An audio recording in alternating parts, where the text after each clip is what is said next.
Hello and welcome back to Bicycle Legs and another edition of Bicycle Legs Discovers Rush. And today I have John the MusicNut joining us once again on the channel. John, always a pleasure to have you on the channel. Thanks for being here. Thank you, Daniel, for having me. I always love being on your channel. And before we get started and I get John to tell everybody the album that he's picked for me, I'd like to quickly show off the latest addition to my little tiny Rush collection. Thanks for Ryan Gavalier for introducing me to this album in the first place. I got a copy of A Farewell to Kings. So very happy to pick that up. So John, can you tell everybody, please, the album that you've picked for me, a little bit of the background behind that, and most importantly, why you picked that album for me to listen to? Surely. Okay, so the album that I picked for you to listen to is 1984's Grace Under Pressure. This album came out on April 12, 1984. This was the second album of their 4-album series, which found the band going into a more synth-oriented direction. They started out with Signals doing that, and that was a bit jarring to a lot of longtime fans because the synthesizers were carrying a lot of the rhythms, where in the past it was always the guitar. They continued on that quest here, and this album was the first album that I own. Well, actually, I didn't own it for many years, but when I first got MTV back in 1984, Grace Under Pressure just been released. So they were playing the Distant Early Warning video pretty heavy, and then they play Body Electric a little bit and Red Sector A as well. This is an album that has been consistently among my favorites. And one of my reasons to pick it for you, Daniel, is that this album, the title, Grace Under Pressure, it basically speaks for the album in the fact that the lyrics on here are talking about different situations where you're in a pressure-filled situation, whether it's a relationship, if you're dealing with self-doubt, if you're dealing with the loss of someone you love, if you're in another song, we're going to talk about a song dealing with living in a concentration camp, and etc. So I thought this album I think this album has aged very well. It's my favorite from the synth era, which started with Signals and then ended with Hold Your Fire. It is a very, it's an album you can go into pretty early on as a Rush fan, because it's not as progressive, but it has excellent songs on here. And there is that universal theme of dealing with pressure. As you get older, there's more pressure-filled situations in your life. So the lyrics, I think Neil Peart wrote all the lyrics, as he did on most of the albums, are outstanding here. And the performances, as usual, are very sublime. Excellent album, and I think that you would really enjoy this one.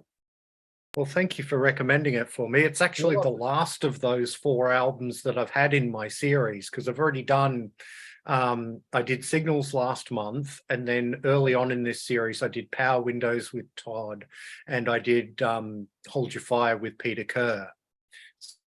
So now I've covered all 4 of the episode. So yeah, let's get into it. The first song is Distant Early Warning. Now, when I've talked to Grant and Peter and Todd, they've often said to me that, you know, there's a police influence in the 80s Rush, you know, and certainly I thought the beginning of this song is probably the most police sounding thing that I've heard yet on any Rush album. But I really, really like it.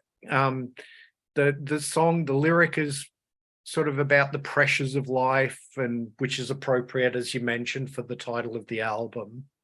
Yes. And I feel like this one has a really good balance between the guitar and the keys. And musically, this makes sense to me. sort of coming in between signals and power windows.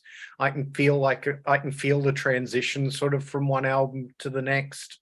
Mhm. So it's a really good, energetic album opener, I feel.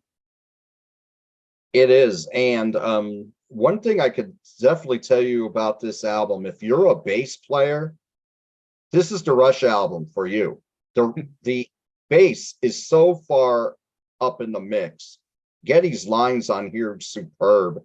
And most of the tracks on here are carried or driven by those very creative bass lines.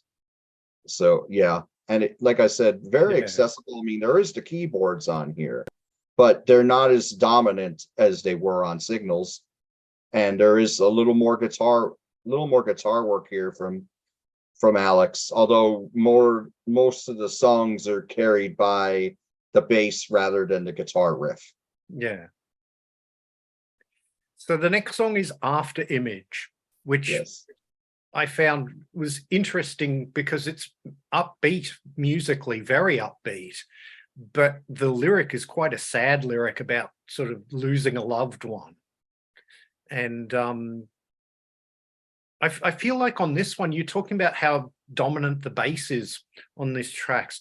The bass is very dominant on this one, but it sounds like it's synth bass rather than actual bass guitar, which is unusual when you've got such a, great bass player as Geddy is, to use sort of synth bass for an entire song, but it still works with this one. There's also some lovely, I'm thinking they're synthesizer, but they sound very violin-y. I don't know if there is actually a violin player on this song or not. There is but not. There's some lovely sort of violin. No, but the tones are really, really lovely. Yes. It's because I know that they did have was it Ben Mink played some violin on Signals. Yeah, on losing it. Yeah.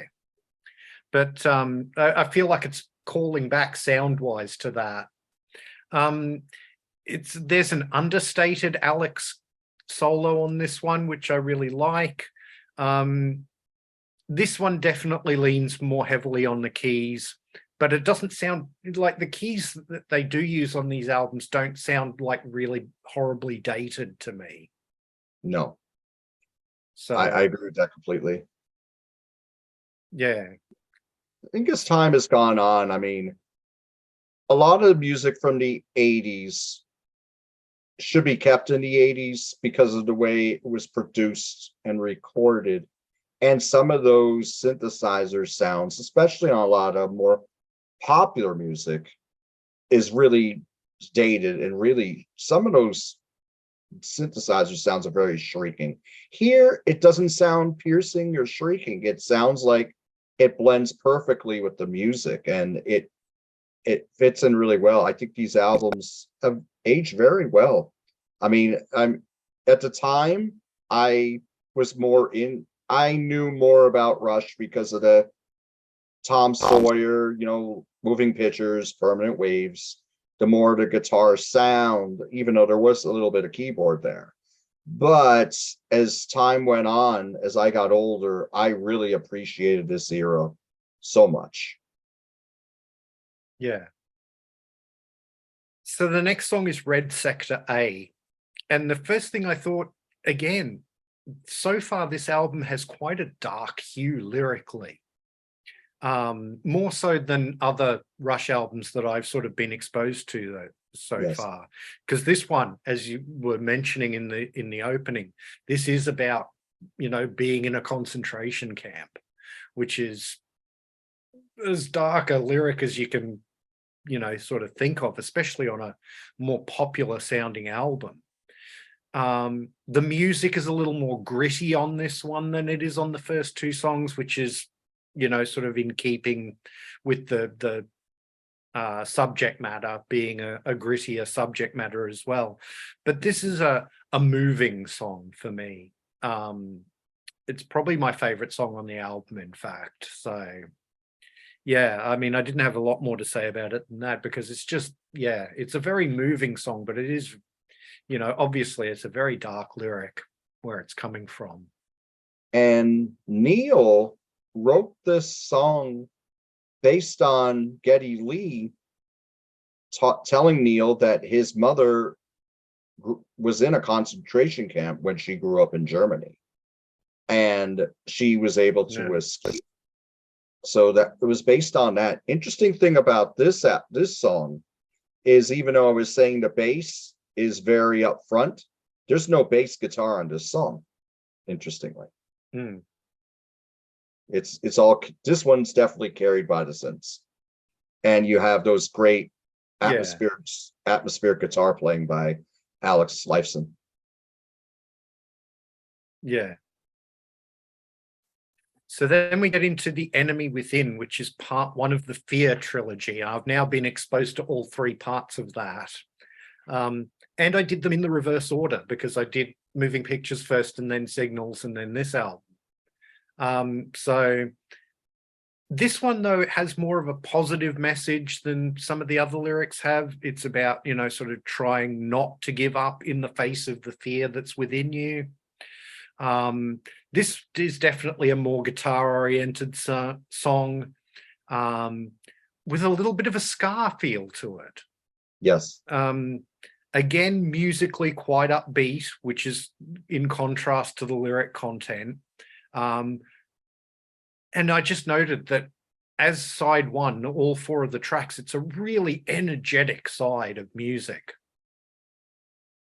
Certainly is. And this is one of my 3 favorite songs by Rush. I love the bass line on here. And yes, it does have a very much of a ska feel, but actually faster than your typical ska song. Yeah, the rhythm really carries this track. I think the chorus on here is one of the best choruses of their career. Wonderful track. But again, it's a song about dealing with self-doubt, and I'm going to make it despite all these pressures against me. I'm not going to give up on implausible dreams, as they say in the chorus. I think Geddy really sings the chorus very well on here also. I mean, excellent track. I love this. I love this song so much. Yeah, it's a great way to close the side out too. Yes, it is. So we start side 2 with The Body Electric. I've noticed so far that this album has a very consistent sound to it. Like, they're definitely going for a distinct sound. Although I find that with a lot of the Rush albums that I've been exposed to so far, that they tend to have a very sort of consistent sound from beginning to end. Probably the only one that I've listened to that doesn't really have that is Counterparts, where I feel like they are trying a few different things all at once. I agree. But this lyric's a bit of a throwback for me, for Rush, going back into some sci-fi themes, which, you know, I first really got exposed to on that album there, the Farewell to Kings. You know, that was, you know, there's a little bit of sci-fi on Moving Pictures as well, but there was a lot of sci-fi on this album. So I sort of felt like the lyric about the robot and all that sort of thing was a bit of a throwback, which I like. You know, it's always nice when a band sort of hat tips to something in their past. I felt like Neil's drums on this track have a real sort of marching quality to them. Oh, yes. And the music has a bit of a sci-fi feel to it as well, which I also thought was great, that it sort of marries into the lyric that way. Yeah, it certainly does. To me, what I always got out of this song is the fact that as a male, you're going through your routines all the time. You're working, you're doing what you have to do, but we try not to be emotional. We try to always have a guard up, and I'll get more into that in another track on this album. And meanwhile, they're talking about the mother of all machines. It's always the female who has to ground us, because sometimes we just get into this repetitive motion, this thing that we're just doing over and over, you know, this endless circle. And They talk about the mother of all machines. That's the person who has to take us down, let us think about things. That is what I get about it, even though I've read that this song is based on the poem I Sing the Body Electric, and I'm not familiar with the poem at all, but what I got out of it, that's what I got out of it personally, though. And I do love the beginning with some of Geddy's funk bass and the drums in there. I love the beginning on this a lot, and I think the song, there's different ebb and flow in it. Sometimes it's very mid-tempo, and sometimes it's driving. It's a very strong track. Yeah. And that poem, I've Seen the Body Electric's been an inspiration to a few musical artists, because I know there's a Weather Report album by that name as well. Yes, there is. That's correct. But yeah. So the next song is Kid Gloves. And this one starts off in a sort of a 5/4 feel, which I always love it when Rush play with time signatures. I'm a prog kid from way back, so I always love it when they use unusual time signatures. Mm-hmm. The lyric, this one was a little hard for me to decipher, but it kind of feels like it's about, you know, someone who's not really growing up properly or something like that. A little bit immature, but I'm really not sure. This one I found a little hard to decipher.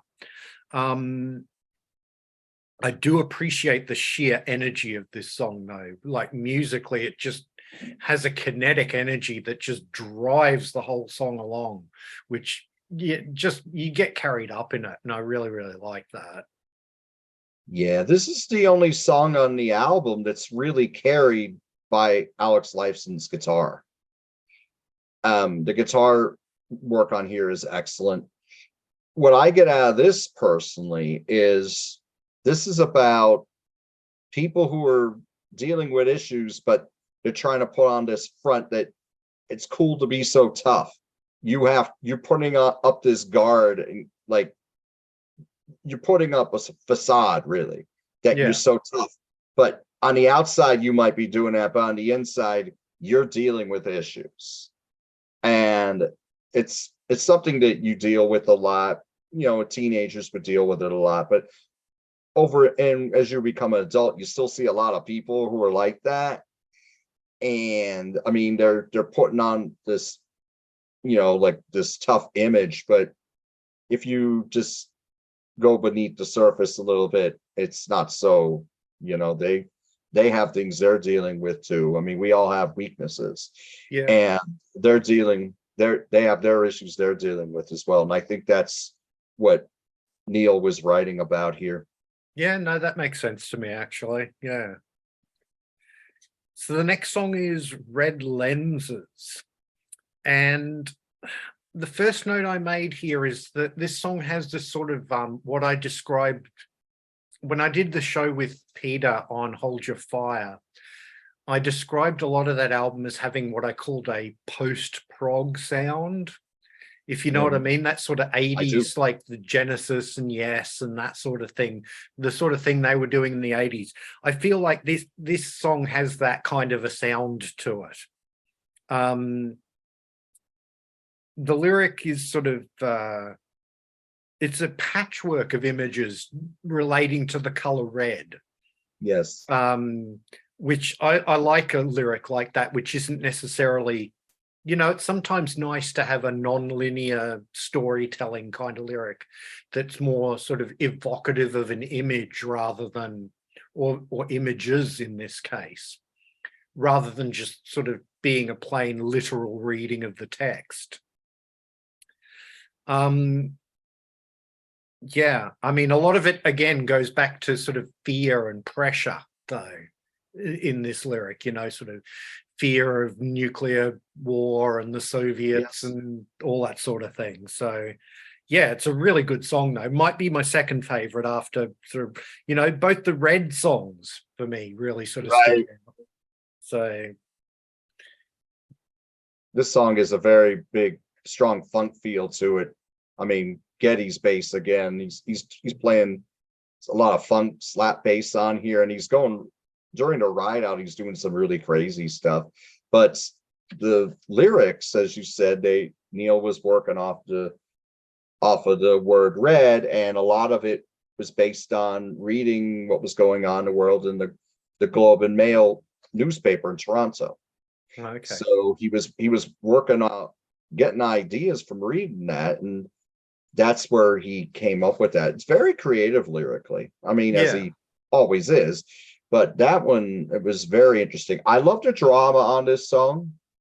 There's you got some synth horns on here, which work out really well. There's no guitar solo on it. It's a very cool track though. I love the bridge in it. And again, and I used to play basses. That's another reason I love this album too. But excellent song. Yeah. And then the album finishes off with Between the Wheels.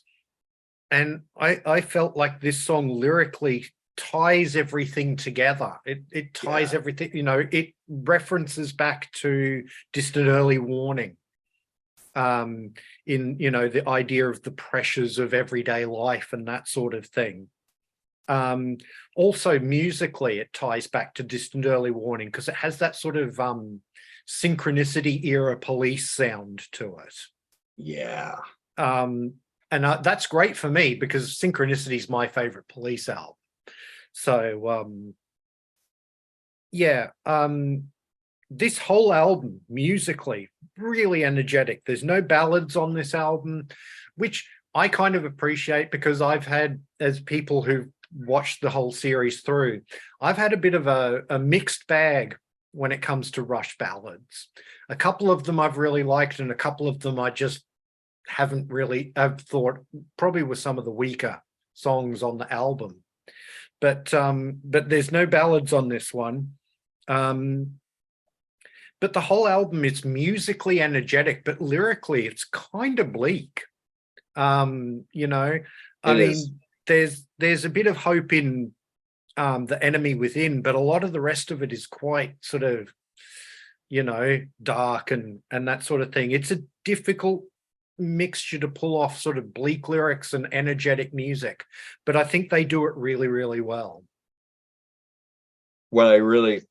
You're talking about bleak. I like with Between the Wheels, it starts out bleak because it's those synth lines, and then Alex is playing this very spooky guitar line. And then it gets more joyous during the verses. And then when they get at the end of it gets more joyous in the verses, but the chorus is even more so. And then when they go into the end where they talk and another lost generation at the end, then it gets bleak again. So, I mean, and again, it puts a bow on the album because, like you said, there is some songs on here that are really positive musically, but they're talking a lot about things that you have to conquer. These forces that are getting at you regardless of the situation. And it's a very strong artistic statement, I believe. I adore this album. I mean, just listening to this the last couple of weeks, getting more reacquainted. I mean, I knew the album quite well, but listen to this again, I'm still picking up more and more from it and enjoying it more. But Grace Under Pressure, wonderful album. I've got to agree. I really enjoyed this one too. So thank you so much for recommending this one for me. And I have a little confession to make. A couple of months ago, I bought a copy of Permanent Waves. And I mentioned I think it was the Signal show, that I've been buying my Rush records mostly from the UK because they're very, very hard to get here in Australia. And when you can get them, they're usually at really inflated prices, to the point where it's actually cheaper for me to import these things from like the UK or Europe than it is to buy them locally. So when I picked up Permanent Waves, the same seller happened to have a copy of Grace Under Pressure. So I Nice. thought I would take a punt and add it, because it meant I basically wasn't paying postage on it, because the postage was basically the same whether I was buying one record or two. And so now I own that one as well. And I'm really glad I did buy that, because it's one that I really, really enjoyed.